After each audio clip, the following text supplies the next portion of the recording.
କର୍କଟ ସଂକ୍ରାନ୍ତି ଓ ସିଂହ ରାଶିର ମାସିକ ରାଶିଫଳ। ଜୟ ଜଗନ୍ନାଥ। ନମସ୍କାର, ମୁଁ ତପନ ଆଷ୍ଟ୍ରୋଲୋଜିକୁ ଆପଣଙ୍କୁ ସ୍ୱାଗତ। କର୍କଟ ସଂକ୍ରାନ୍ତିରେ ସିଂହ ରାଶିର ରାଶିଫଳ।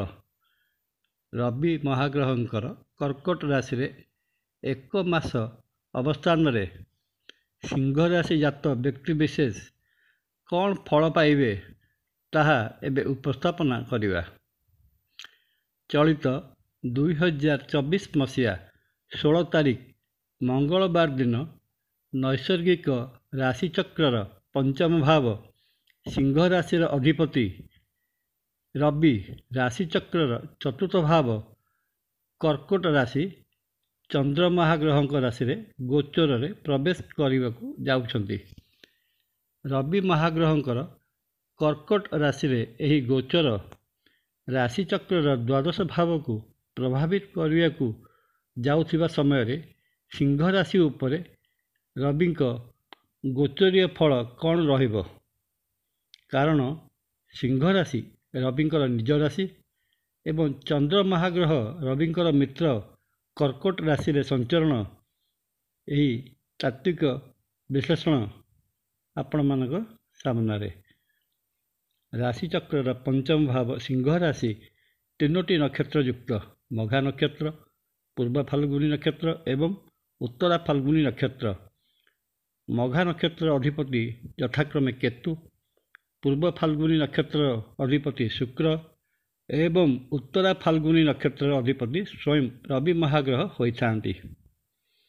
ସୂର୍ଯ୍ୟ ଏହି ସିଂହ ରାଶିର ଅଧିପତି ଥିବାରୁ ସିଂହ ରାଶିରେ ଏହି 3ଟି ନକ୍ଷତ୍ରର ପ୍ରଭାବ ମଧ୍ୟ ଦେଖିବାକୁ ମିଳିଥାଏ ଏବଂ ସିଂହ ରାଶି ଗୋଚରୀୟ ଫଳ ଏହାଦ୍ୱାରା ମଧ୍ୟ ପ୍ରଭାବିତ ହୋଇଥାଏ। ସିଂହ ରାଶିର ବ୍ୟୟ ଭାବରେ ରବିଙ୍କର ଗୋଚର ଘଟୁଥିବାରୁ ସିଂହ ରାଶି ଜାତ ବ୍ୟକ୍ତି ବିଶେଷ ଧାର୍ମିକ କାର୍ଯ୍ୟ ଉଦ୍ଦେଶ୍ୟରେ ଯାତ୍ରା କରିପାରନ୍ତି କିମ୍ବା ତୀର୍ଥାଟନରେ ଯିବାର ବହୁତ ସମ୍ଭାବନା। ବାଣିଜ୍ୟ ବ୍ୟବସାୟରେ ପରିବର୍ତ୍ତନର ସମ୍ଭାବନା ତଥା ବାଣିଜ୍ୟିକ କର୍ମରେ ବିଦେଶ ଯାତ୍ରା କରିବାର ସୁଯୋଗ ଆସିବ। ବିଭିନ୍ନ ସୂତ୍ରରୁ ଧନପ୍ରାପ୍ତି ହେଲେ ମଧ୍ୟ ବ୍ୟୟଭାର ବଢ଼ିଯିବା ଫଳରେ ସାମାନ୍ୟ ମାନସିକ ଦୁଶ୍ଚିନ୍ତା ରହିପାରେ। ପିତାଙ୍କ ଠାରୁ ଧନପ୍ରାପ୍ତିର ସୁଯୋଗ ରହିଛି। ବହୁଦିନରୁ ଲାଗି ରହିଥିବା ମାଲ୍ୟ ମୋକଦ୍ଦମା ତଥା ଶତ୍ରୁତା ଉପରେ ବିଜୟ ପ୍ରାପ୍ତି ଘଟିବାର ଦେଖାଯାଏ।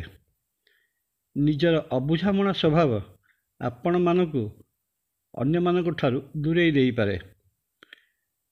କର୍କଟ ସଂକ୍ରାନ୍ତିରେ ଶ୍ରାବଣ ମାସ ଭିତରେ 5ଟି ମଙ୍ଗଳବାର ପଡ଼ୁଥିବାରୁ ରାଜନୀତିର ଶାସନ କ୍ଷେତ୍ରରେ ଥିବା ସିଂହ ରାଶି ବ୍ୟକ୍ତିବିଶେଷକୁ ପଦତ୍ୟାଗ କରିବାକୁ ପଡ଼ିପାରେ ଅଥବା ସଙ୍କଟଜନକ ପରିସ୍ଥିତିର ସାମନା କରିବାକୁ ପଡ଼ିପାରେ।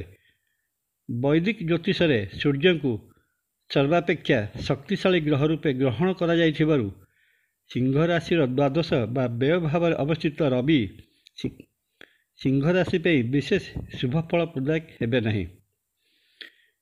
ଯାତ୍ରା ନିଶ୍ଚିତ ଆସିବ ଏବଂ ଯାତ୍ରାରେ ଦୁର୍ଘଟଣାର ସମ୍ଭାବନା ଦେଖାଯାଉଛି ଏବଂ ଦୁର୍ଘଟଣାରେ ବହୁତ ସମ୍ଭାବନା ଆହୁରି ଅଛି ଯେ ଗୋଡ଼ ଉପରେ ବିଶେଷ ପ୍ରଭାବ ପଡ଼ିପାରେ କିମ୍ବା ଗୋଡ଼ ଫ୍ରାକ୍ଚର ହୋଇଯାଇପାରେ।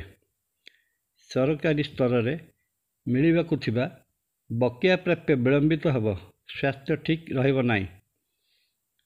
ହାଡ଼ ବା ଅସ୍ଥିଜନିତ ରୋଗ ସାଙ୍ଗକୁ ଭୟଙ୍କର ହାର୍ଟ ବା ହୃଦୟ ବିକାର ରୋଗର ମଧ୍ୟ ଆଭାସ ମିଳିପାରେ। ନେତ୍ର ଅଥବା ଚକ୍ଷୁ ସମ୍ବନ୍ଧୀୟ ରୋଗ ଥିଲେ ରୋଗର ଚିକିତ୍ସା ଜରୁରୀକାଳୀନ ଭିତରେ କରାଯିବା ଦରକାର।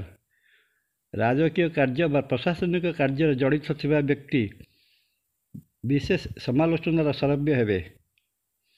ସିଂହ ରାଶି ଜାତ ବ୍ୟକ୍ତି କର୍କଟ ସଂକ୍ରାନ୍ତି ମାସରେ ସମସ୍ତ ଅଶୁଭତ୍ୱକୁ ଏଡ଼ାଇ ଶୁଭଫଳ ପାଇବା ପାଇଁ ପ୍ରତ୍ୟହ ସୂର୍ଯ୍ୟୋଦୟ ପୂର୍ବରୁ ସ୍ନାନ ସାରି ଉଦିତ ସୂର୍ଯ୍ୟଙ୍କ ସାମ୍ନାରେ ହେଉ ଅଥବା ଉଦୟକାଳୀନ ସୂର୍ଯ୍ୟଙ୍କୁ ଧ୍ୟାନରେ ଚିନ୍ତା କରି ପ୍ରତ୍ୟହ ଆଦିତ୍ୟ ହୃଦୟ ସ୍ତୋତ୍ର ପାଠ କଲେ ଏହା ବହୁତ ଲାଭଦାୟକ ରହିବ ଏବଂ ଆପଣଙ୍କର ସମସ୍ତ କଷ୍ଟ ମଧ୍ୟ ନିବାରଣ ହୋଇଯାଇପାରେ।